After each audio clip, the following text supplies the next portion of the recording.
As Yoda said, fear leads to anger, anger leads to hate, and hate leads to suffering.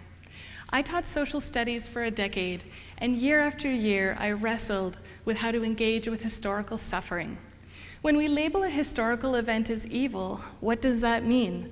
What person or process is the source of that evil? I interviewed grade 11 students to find out. For my research approach, I chose phenomenography, a qualitative methodology that allows for categories to emerge from participants as much as possible. My job then is to map their conceptualizations looking for patterns and insights. My most significant finding was how evil has an effect on our sense of agency. Evil is like a computer password. It gives power and it takes it away.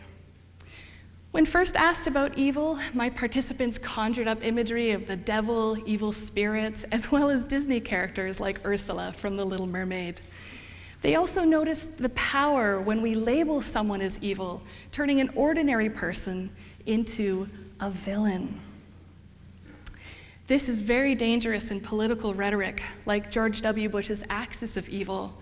This rhetoric of fear paves the way for the removal of the rights and freedoms of those we vilified, and even our own. My participants also talked about having a single person as the face of systemic harm, a process I call villainification. This is damaging because it infuses one person with undue power at the expense of everyone else. My participants were quick to see the Holocaust as evil and Hitler as the sole face of that atrocity. Yet many other people were involved. People organizing the trains, people guarding the camps, people shaking cans of poison into the gas chambers. But these people were not cartoonish villains acting alone. They were people Hannah Arendt would call terribly and terrifyingly normal. Yet my participants were hesitant to see evil as something that was possible in their own ordinary lives. But at the same time, they recognized that during what they had labeled as a historical evil, evil was part of those people's individual daily lives.